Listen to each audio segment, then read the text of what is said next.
Hello and welcome. I am Dr. Lara May, a clinical pharmacist specializing in functional medicine, as well as a certified yoga teacher and Reiki master. I run a truly integrative health coaching practice encompassing functional medicine lab testing, yoga and meditation, and a sprinkling of Reiki energy medicine. Join me here on Light Body Radio to break through your health plateau and come into alignment with your natural vitality.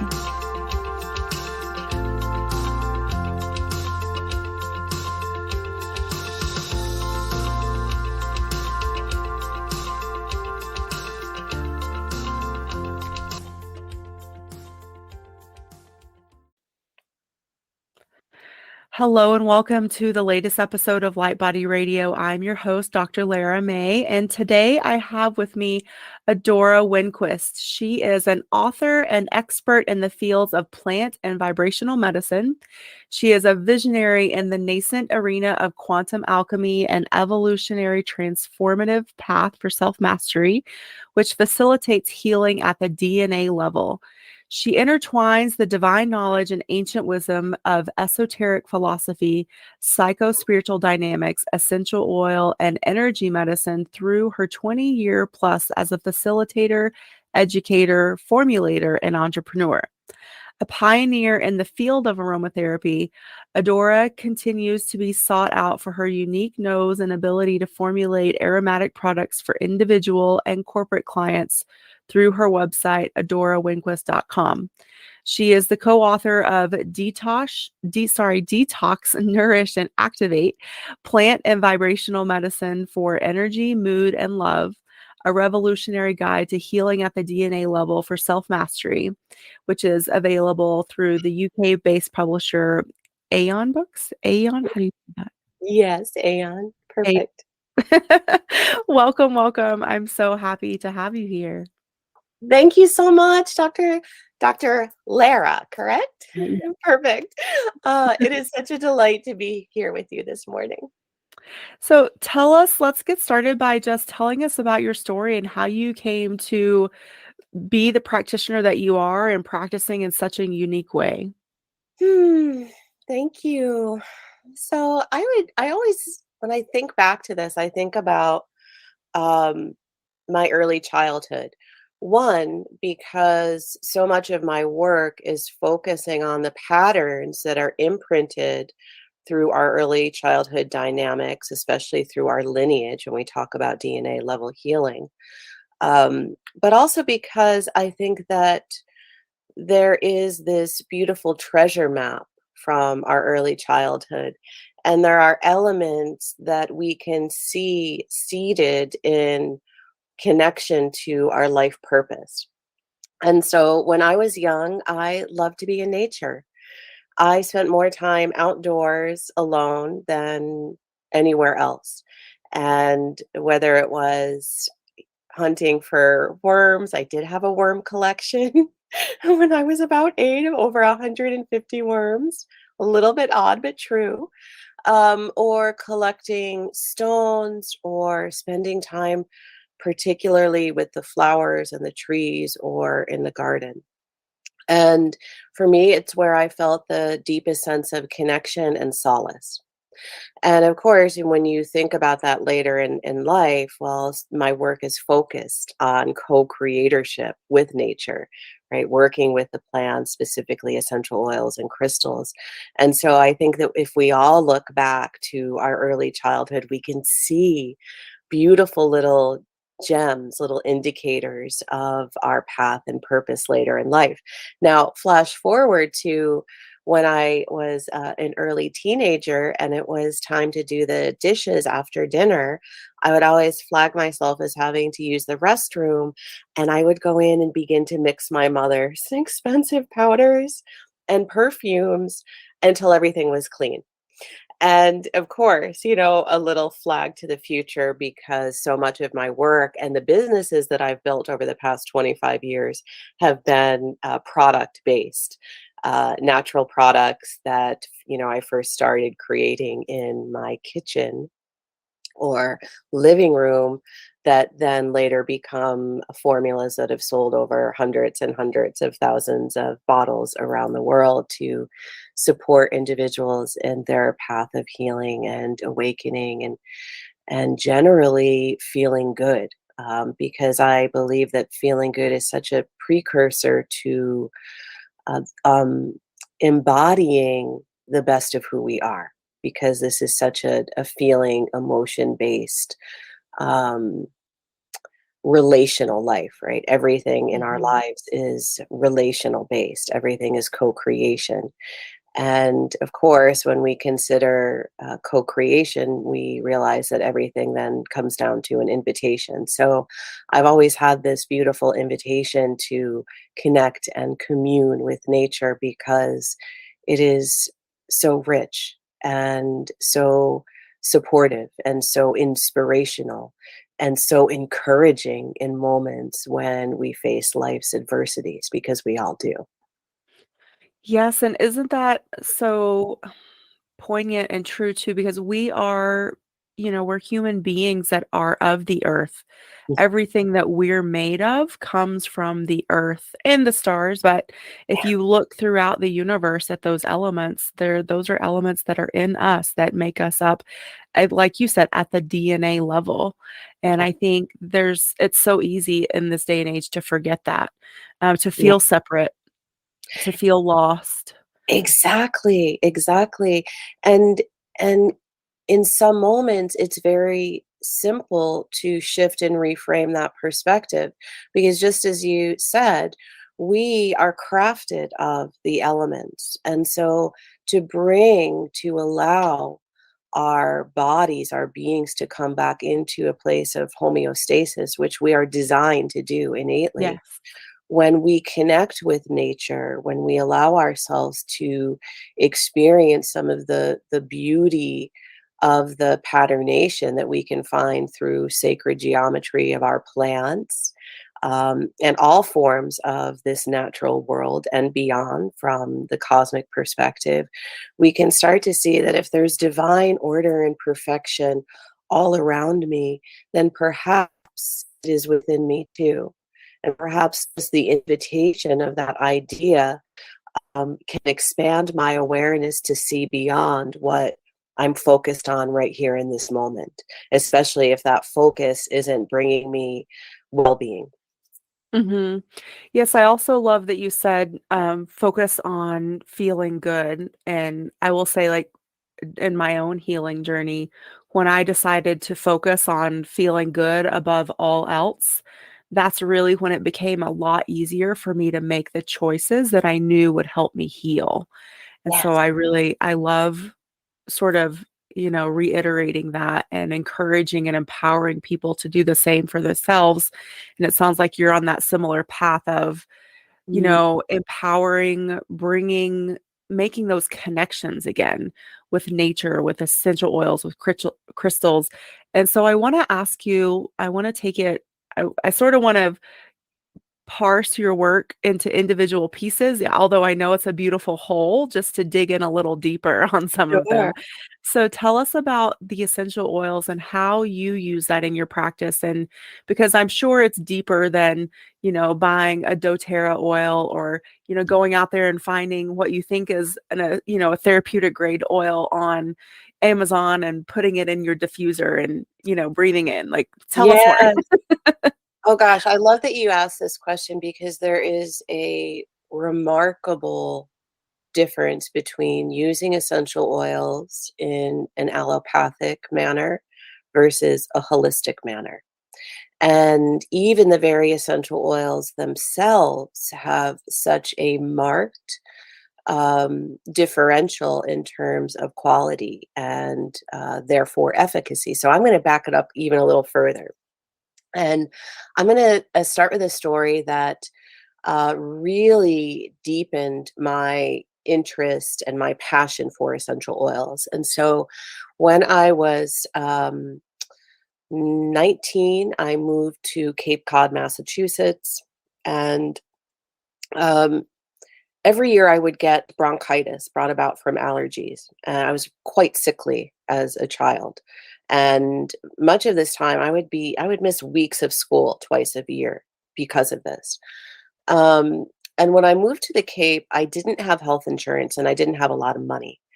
I was working as a bank teller. um, and so I got sick and I realized, wow, I don't have the potential to miss weeks of work because then I won't be able to pay my rent and buy groceries. Mhm. So I couldn't afford to go to the doctor, and yet somewhere I'd heard something about herbs. And I went to this little store in Chatham. I think it's still there, in fact, this beautiful old herb store. I bought 5 herbs: hyssop, thyme, eucalyptus, licorice root, and fresh ginger, and a book.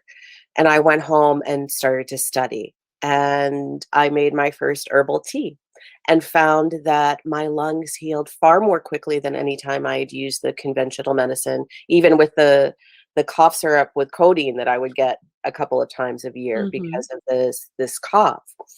And so I thought, well, this is incredible. I want to know more. I started making teas. Anyone in my circle of friends that wasn't feeling well and said yes got some kind of, early potion of mine. Um, but then I found essential oils, and I thought, "This is something," because I'd always been deeply connected to my sense of smell. And yet, I bought these oils from the store that said essential oils. Well, come to find out, they were fragrance oils. But I didn't know that at first. So then I was turned on to a company that said, these are excellent as pure essential oils. So I thought, okay, these say they're pure essential oils. They definitely smell better than the other ones. They smell more natural. But again, after further study and experimentation, I found, wow, these are not the highest quality. And this was right around the time this concept of therapeutic grade started coming out. Mhm. And and so now there's many starting to be many more companies in the marketplace saying that they have the purest essential oil.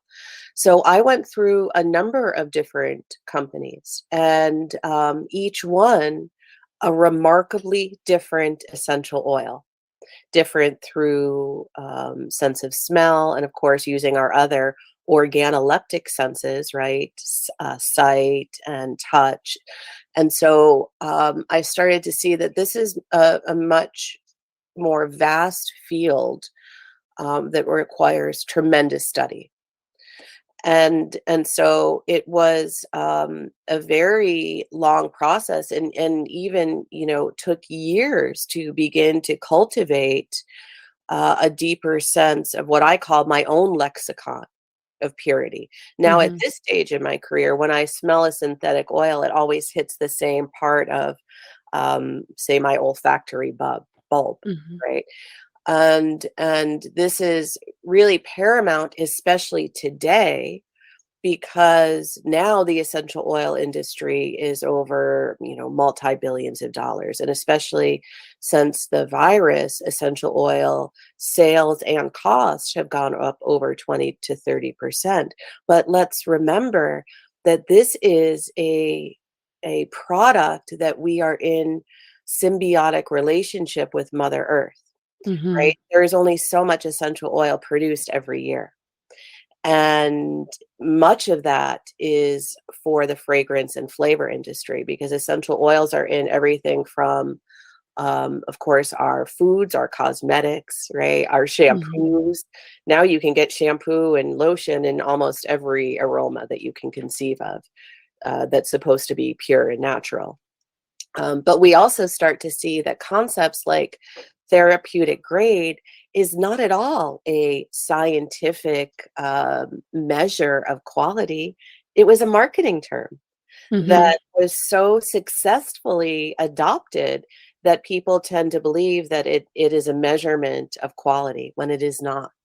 Mm. And coming back to the idea that there's only so much essential oil produced every year, imagine if you don't have the relationship at the location where the material is grown and or distilled. Think of all of the points that it's going to go to before it becomes a product either on your health food store or at your retailer, your boutique. The truth is that the adulteration of essential oils is, in its own regard, a multi-million dollar market and business.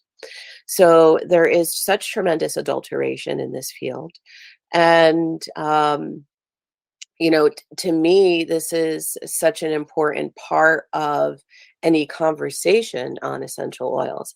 And even coming back to the idea of, my journey all of those years ago and what it's taken, right? The years of education and the incredible investment to determine what is quality. And that's one thing. If your listeners pull any seed of gem about the essential oils, it's so important to know your supplier, because that essential oil that is deemed pure and natural, if it is not 100% pure, then you're not going to have the therapeutic benefit and effect that you believe you're going to.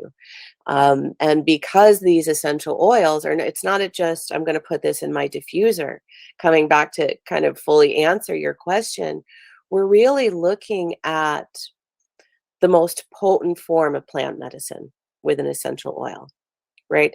Imagine, we'll take lavender. Lavender is incredibly well known. It takes over 150 pounds of lavender flowers to make 1 pound of the essential oil. And in that one drop, in a small bottle, every drop has the full gamut of chemical constituents, which can be 100, 200, in the case of rose, 300 chemical components. And so it is biochemically active in a very profound way. And yet it is so much more, because it is also the quintessence of the plant, right? The spirit, the vibrational pattern of the plant, which is why these oils have so much of a profound effect, that it's not just an allopathic, I'm going to use this and for topically because my muscles are sore, or because I want to have it through my diffuser because orange has some antidepressant properties, great this time of the year when we're missing the sun. Or I really want to have the antibacterial, antimicrobial, antifungal properties of cinnamon and clove through my diffuser to support healthy immunity. It is that, but and so much more, because they address our emotionality in such a profound way, coming back to that idea of feeling good. Because we know that when we feel good, that elevates our entire reality, not just from the biochemical release of what's happening in our own physiology, but when we feel good, we make better decisions, right? We can connect more deeply with those in our lives. We can have more thoughtful, meaningful connections and communications. We can have a greater vision for what's possible for ourselves and for the evolution of our planet as a whole. So it's really so much of a truly holistic medicine. And of course, if we trace the history and if we start to see roots in Egypt and perhaps even earlier times, and then we look into the 40s in France, where the essential oils were used very medicinally. But then I love the concept of Marguerite Maury, who I think it was around 1957 or so, started to use essential oils for more holistic living, and really said that for every individual, there's an individual formula. And this, to me, is where we really start to see the multifaceted potency and potential of using essential oils to address our holistic existence, right? Because we are multifaceted in nature in an incredible way. Yes, absolutely. Wow. I love all of that. Such a different perspective of what we normally hear. Normal, like you said, normally we're I like that you bring in that word allopathic, because I like to call it also band-aid medicine. Western medicine is band-aid medicine. So you have a problem. This is, your band-aid to cover up the symptom. But, that whole concept of a formulation specifically for you, I find really fascinating. And even just the thought of it like feels nourishing and feels almost like it's like that puzzle piece of completion to really, create a whole picture or a full puzzle, if you will. I love that. That is so true. Yeah. I mean, we are, I like the idea, but the whole puzzle, it really makes me think of the whole fractal and quantum world, and how if we're just looking at an aspect of our symptomology, we're missing so much of our depth, Mhm. right? And I feel like that at this time, this incredible evolutionary juncture of our planet and our humanity, that we're really called back in to explore those deeper parts of ourselves that maybe we've pushed away for whatever reason, right? Time, schedule, family, um, viewpoint, belief system, patterning, emotional, mental, and also our lineage level, DNA level, imprints that we carry. And, ultimately, we are these walking miracles. Mhm. Absolutely. So, I want to ask you, in your bio, there is a reference to nascent arena quantum alchemy. What Yes. is that? I love this question. Well, even the idea of if we start to explore things like quantum physics, quantum mechanics, we're really starting to just touch on to some of these more expansive esoteric sciences.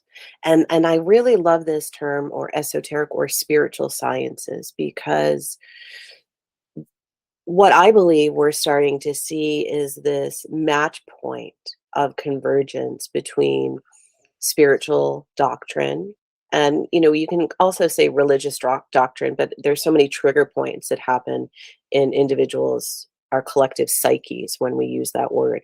So Mhm. for me, spirituality is much easier to converse about, but between spiritual doctrine and quantum mechanics.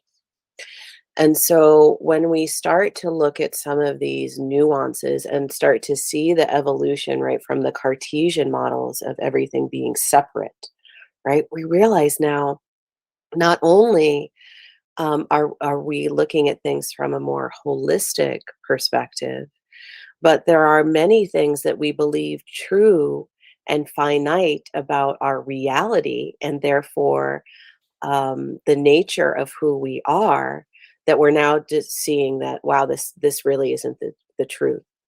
And so when we start to look at quantum alchemy from one perspective, if we think of alchemy, right, and what was the basic teachings of turning lead to gold, but the true meaning, the hidden meaning of alchemy, is really the journey of the seeker. That what we're here to do is to excavate that golden quintessence within us at the soul level, to bring transformation, transmutation to those past patterns and energies that do not serve us, right? That come from a point of limitation, to ultimately become the embodiment of our soul purpose. So, in other words, if you perhaps consider that there is a tremendous collective misunderstanding, right? That we are these physical beings, and we are deeply and sometimes desperately trying to prove a connection to our spirituality, or what is beyond our physical reality. What if the truth is we are these incredibly vast spiritual beings that have chosen the limitation of this physical container to come to this physical world and master our experience and perspective of reality, master the connections between our personality, our family lineage, right? our physicality to learn how to live a life beyond limitation. And to me, that is when we come into quantum alchemy that is beyond the limitation of our mindset, because I believe that we are far more capable and powerful than we're ever taught or led to believe. So if even if we start to delve into some of the curiosities of quantum mechanics and we start to think about the observer effect, right? And kind of how that can relate to our day-to-day lives, and where we have an experience of reality that when our attention isn't focused on it has many different permutations, right?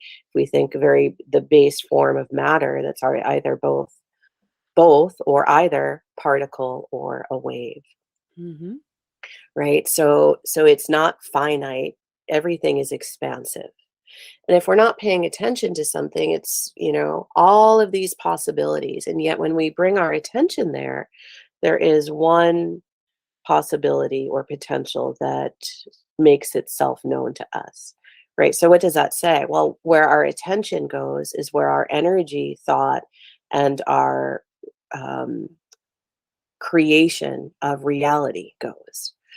And and if we say, okay, well, I can see that from a scientific perspective, what does that mean for my life? Well, perhaps that means I'm not a victim in my life. I'm a co-creator with my reality.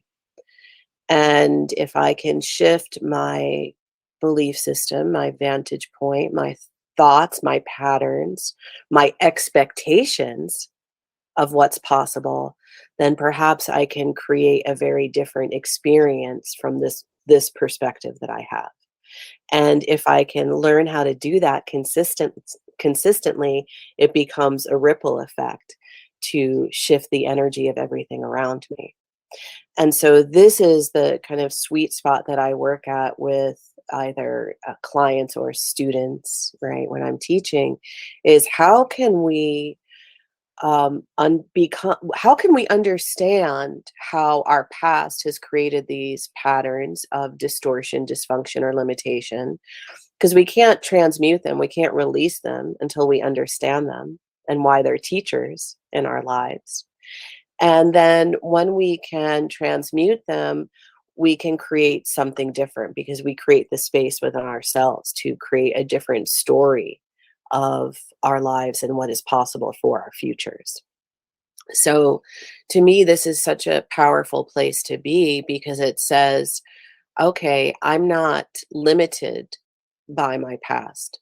We've all experienced adversity, right? It can become a teacher, and then I can learn how to create something completely different, more elevated, more holistic, more honoring, more loving, more compassionate, more abundant, right? All of those intentions that we want to bring into our life, but we don't know how when we're with blinders. And this Mhm. is where the alchemies of the essential oils and the crystals and the sacred geometry and other aspects of the vibrational medicine can be some such potent allies for us in this co-creational process of shifting our awareness, right? Because when we're just focused on the places of dysfunction in our lives, we're completely engaged and co-creating that perpetual experience. Does that make sense? Oh, absolutely. And for all of you out there that think that spirituality and woo, quote unquote, woo woo things are different or not scientifically valid, let's look and review some of the things that Adora just said. And maybe she didn't say it in these words, but these are laws of physics. These are things we know to be true. Matter can neither be created nor destroyed, meaning that all matter that exists now existed at the beginning of time. It's just recycling itself. And light exists both as a particle and a wave. And with that, even our thoughts have frequency. So a wave, how if you look at a waveform, how close those peaks and valleys are together is its frequency.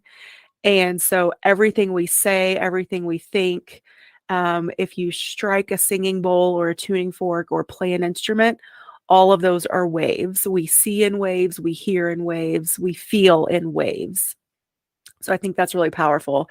And then also another law in physics is that every action has an equal and opposite reaction. So just like you said, that ripple effect.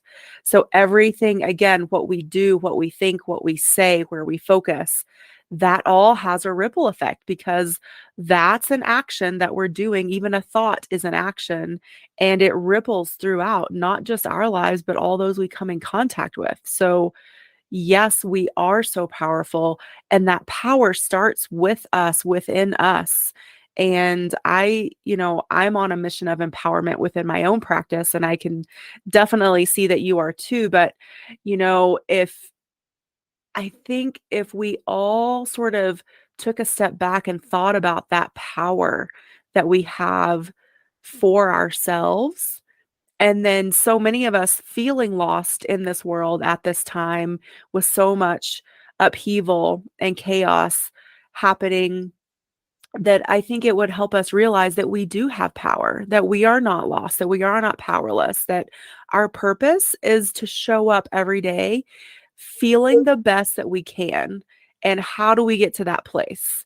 So I think that's the next question for those of us that are sort of not in that space of choosing our thoughts Mhm. and having that practice, because it is a practice. At least I know it was for me, and it's a practice that I choose to do every day. I still choose how I want to feel, how I want to think, what am I going to think about, one thing or the next. Maybe there's a situation in your life that's not going the way you want, but just shifting how you think about it can change the entire, relationship, your relationship to it, and thus your actions and reactions. I love that. That's so beautifully put. Well, I think that our human nature is incredibly adaptable. And at the same time, if we make things too complicated, right? Like imagine, okay, because we're coming up on New Year and everyone's typically, well, I'm going to start this new exercise regime and this new supplementation, and then I'm going to add another sphere of journaling every morning for gratitude, right? All these things that we know in a balanced way can be very healthful, and yet our human nature is, if we overwhelm ourselves with practices and protocols, what do? We don't do anything, Yeah, right? we shut down. Yes, exactly. So I think it's important, especially as we are beginning this retrainment, right? And this is so much of what it is. It's reframing and retraining our habit patterns of thinking, feeling, believing, right? And then, of course, action.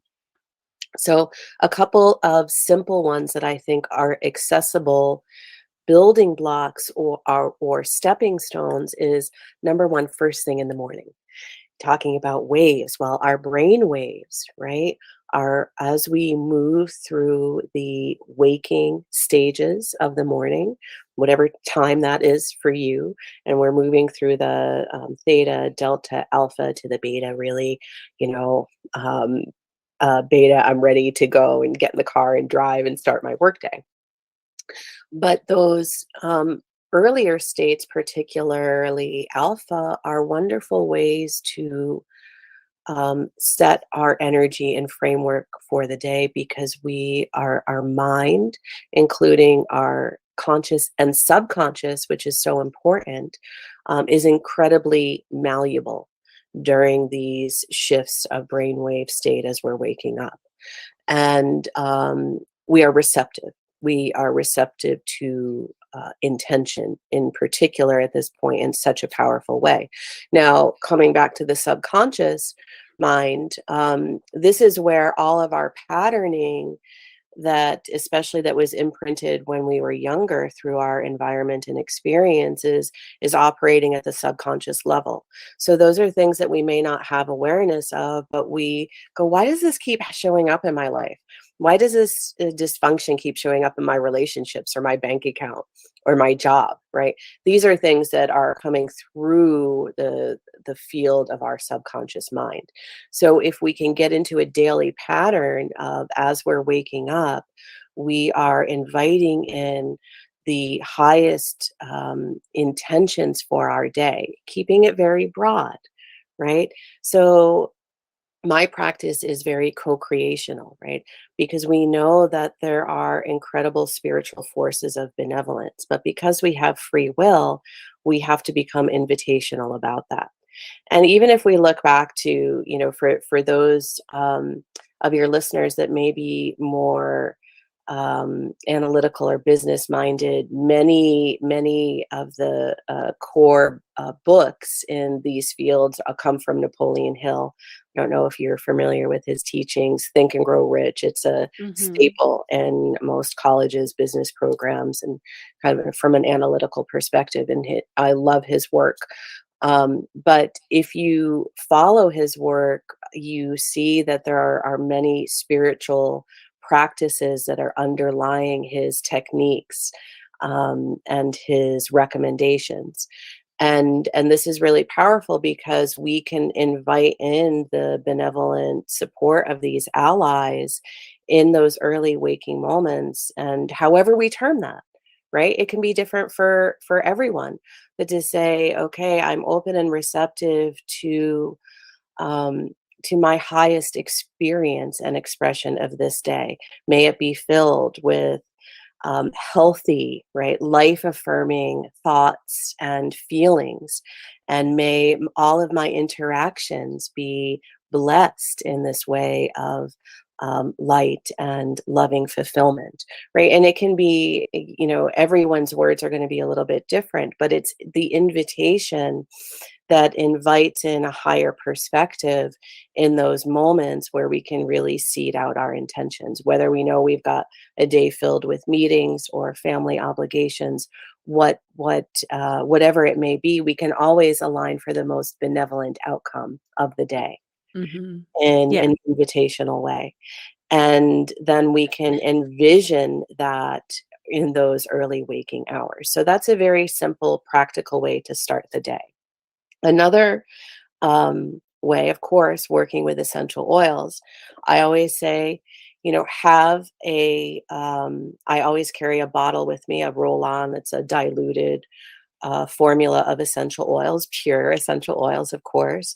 And in those moments where I start to feel triggered, stressed, overwhelmed, what do? We take a deep breath in of the essential oils, because the right essential oils and the right formulation can literally shift how we feel in the moment because of the powerful connection between the sense of smell and the brain, specifically the amygdala and the limbic center that regulates so much of our physiology, but specifically mood, memory, and emotion.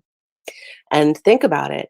If you have something at your desk or in your pocket or your briefcase or your handbag, and you know those moments when you start to feel anxious or sink in a more depressive way, or that overwhelm that can lead to sometimes complete paralysis, if you can shift your feeling through the interaction with the brain and the nervous system, what a tool of empowerment, right? And how simple is that practice? Because it's something you can do in 30 to 45 seconds.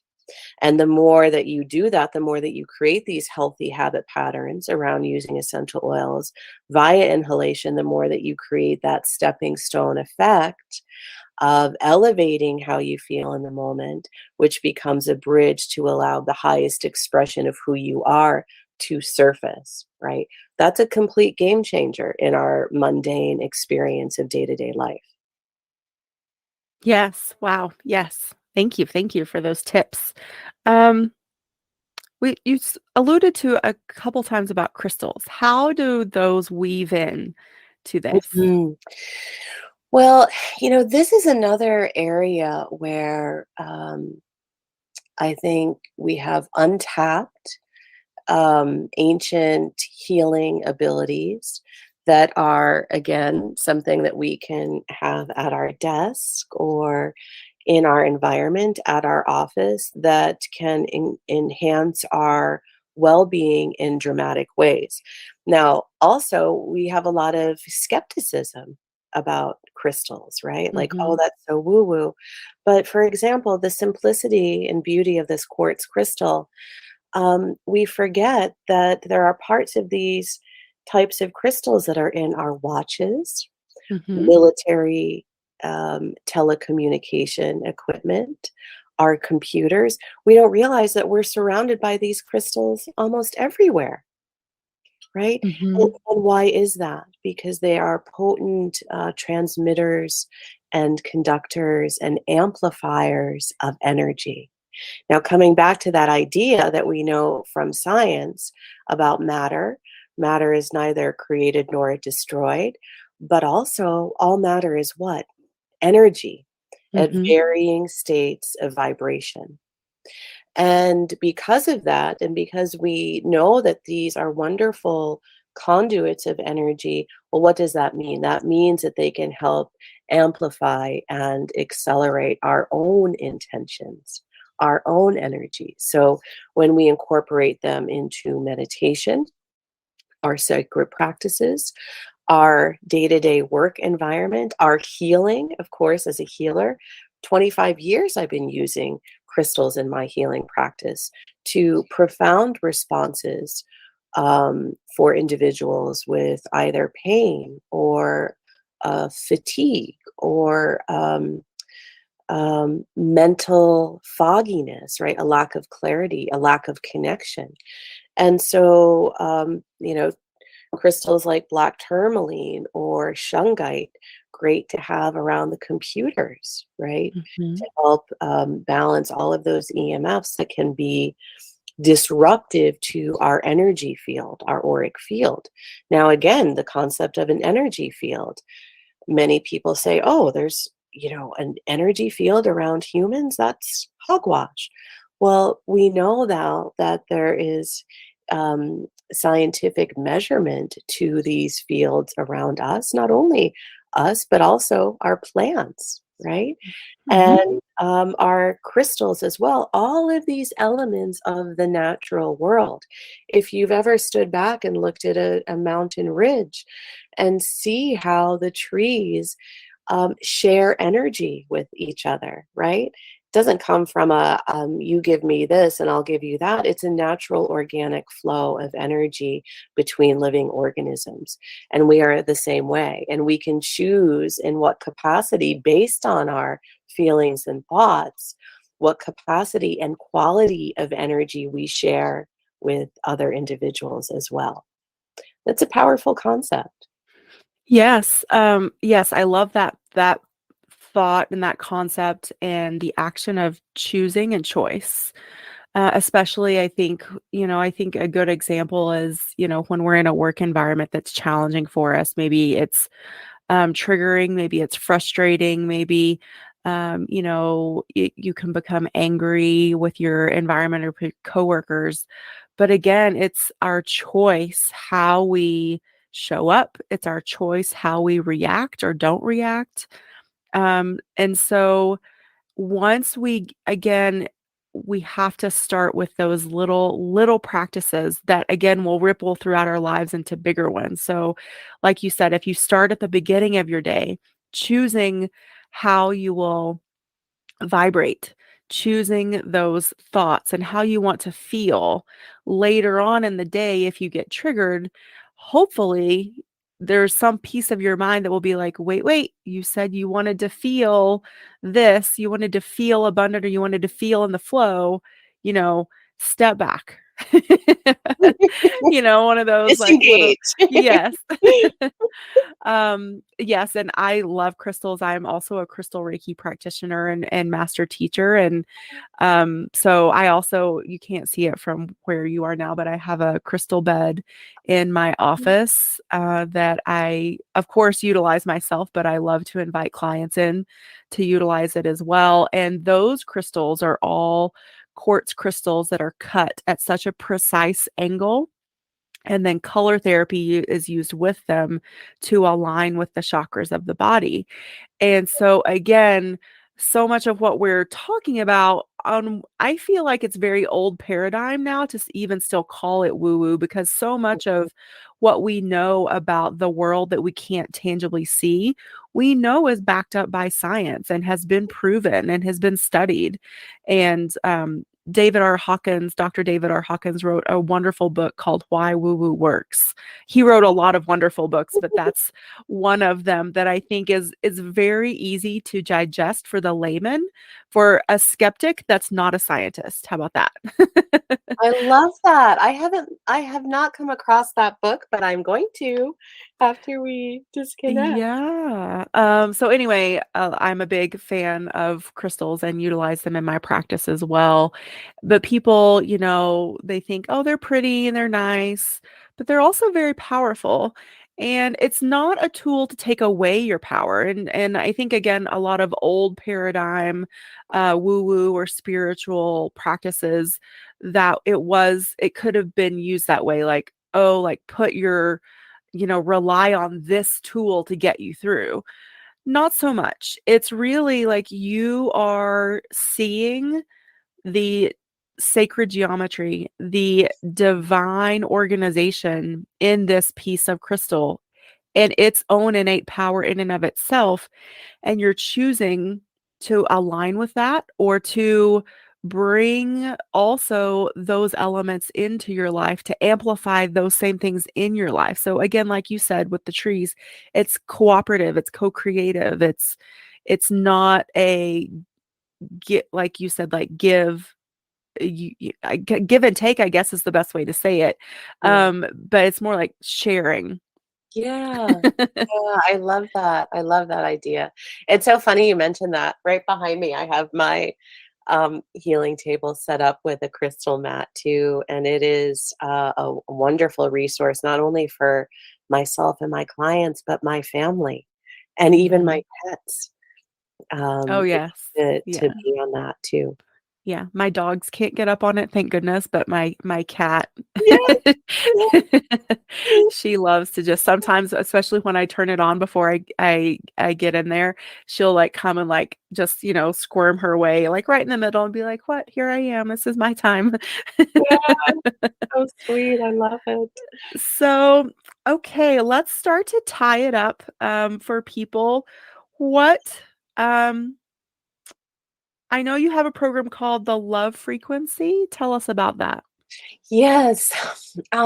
This is a really beautiful, comprehensive program that teaches through transmission what it means to um, live, love, and lead from our hearts, where our hearts become our true north because they truly are the source of all creation. And I'll give you a little quick story on that.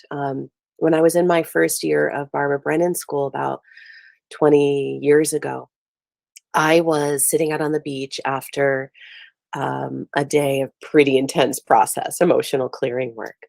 And one friend said to me, I really like your nickname, Dora, but it feels like it should be Adora. And I thought, oh, I've never heard that name. Sounds very interesting.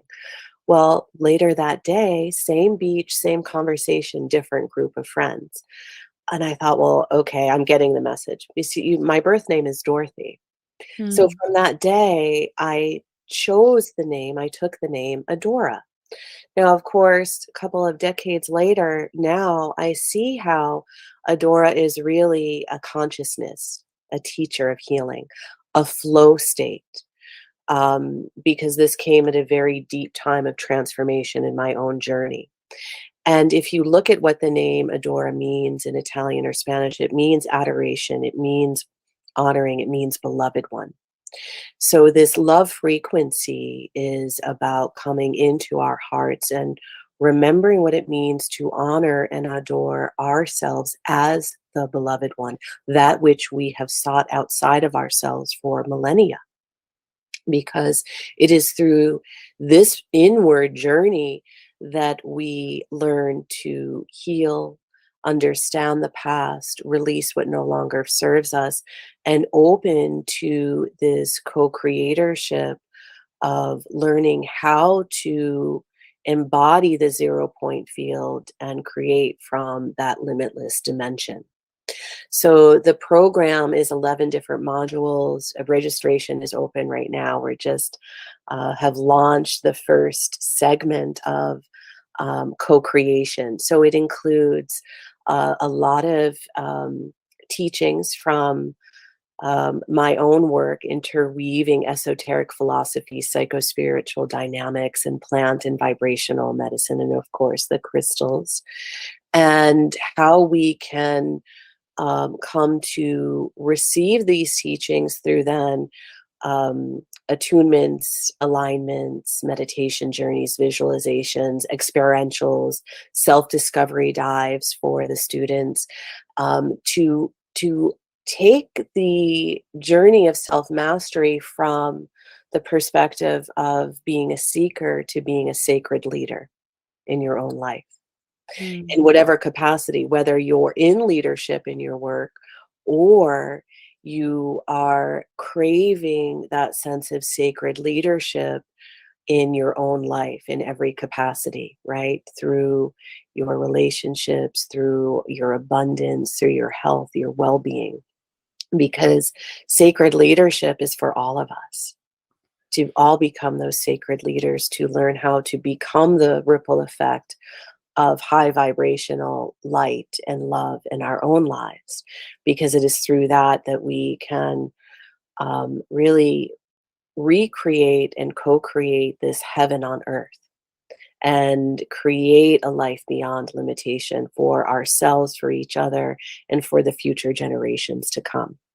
So at the end of the year program, there is a level 1 modern alchemist certification. So there are many teachings within the 11 modules that help to enrich and curate your own unique journey of mastery in this life. Because although we've all experienced challenge and adversity, everyone's journey is still unique.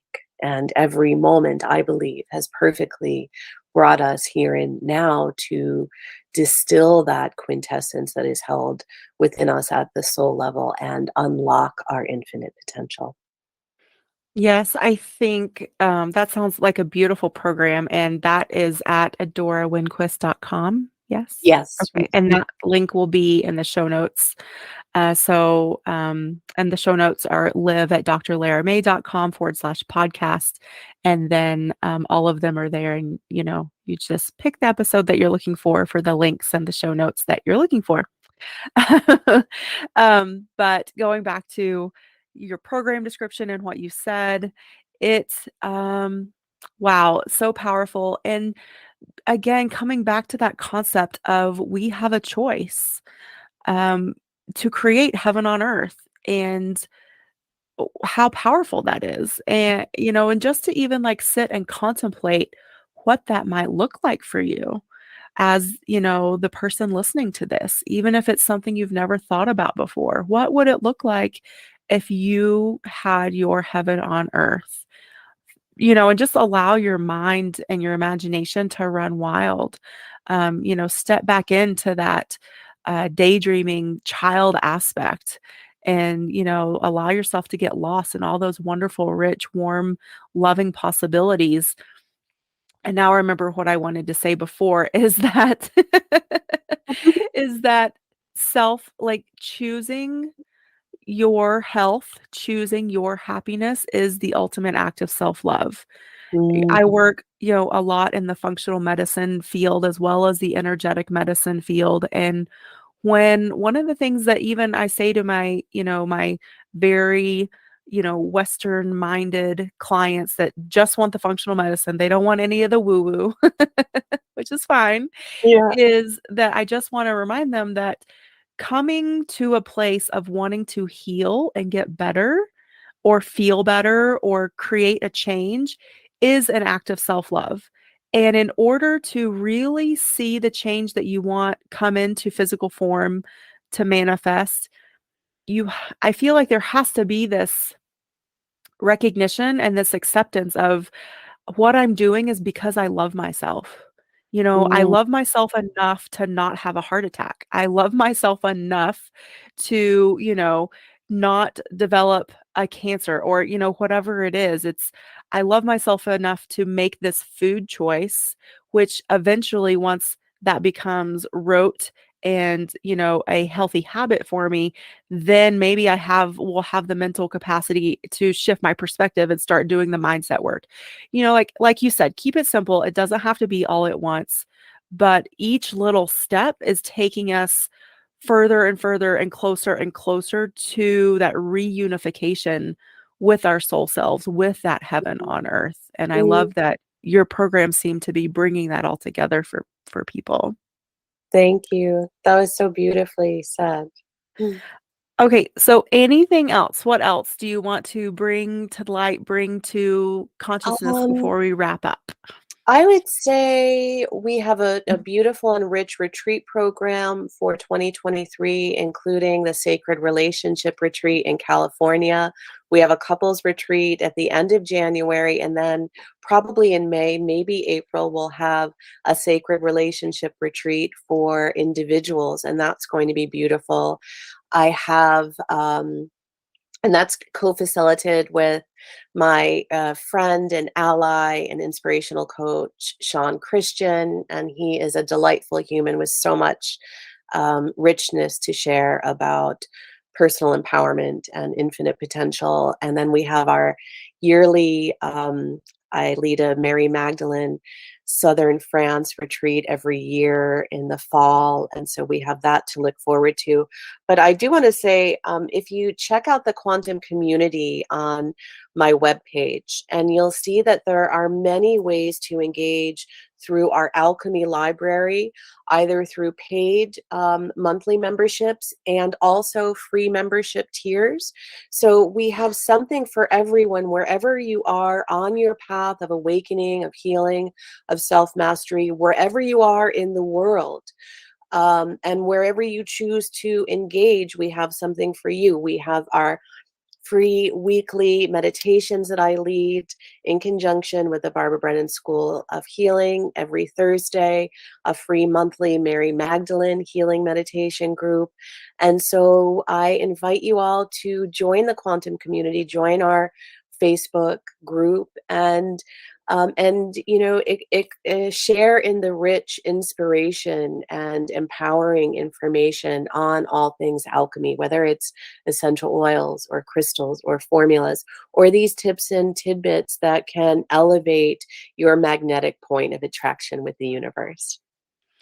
Yes, there is a community out there. Please reach out, join in. None of us are alone on this planet, even though this can be a time of feeling extreme isolation. So there's lots and lots of resources, and you have beautiful teachers like Adora and myself that have really been put here on this planet to help and to awaken and to create these communities and bring like-minded souls together and to create heaven on earth. I mean, what could be better than that?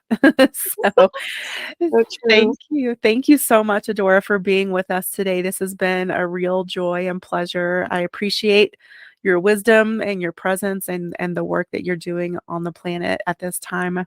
Thanks. Likewise, Dr. Lara, thank you. It's been such a delight, true delight and honor to be with you today and have these deep dives of rich information come to the surface and be shared. Yes, and I have to say, because I did not know that you had a Mary Magdalene retreat, and I am definitely a seeker and scholar of Mary Magdalene's lineage. So, Oh, I just got um, chills. yeah, maybe I'll have you back so we can talk just about that, because I I feel would like love to. that could Boy, be such, that's a deep dive. a deep dive. That, and I'll share some information on that trip because it is one filled with so many mystical moments and miraculous experiences that it's really a life transformative journey. Maybe you'll want to join us. That would be Yes, a I'm shared thinking about delight. it. Okay, well, thank you, everyone, and make sure to stay in touch and keep your eyes open and ears peeled for all of our amazing episodes coming up soon. And again, AdoraWinquist.com and then drlaramay.com for the show notes page. And we will catch you on the next episode. Bye.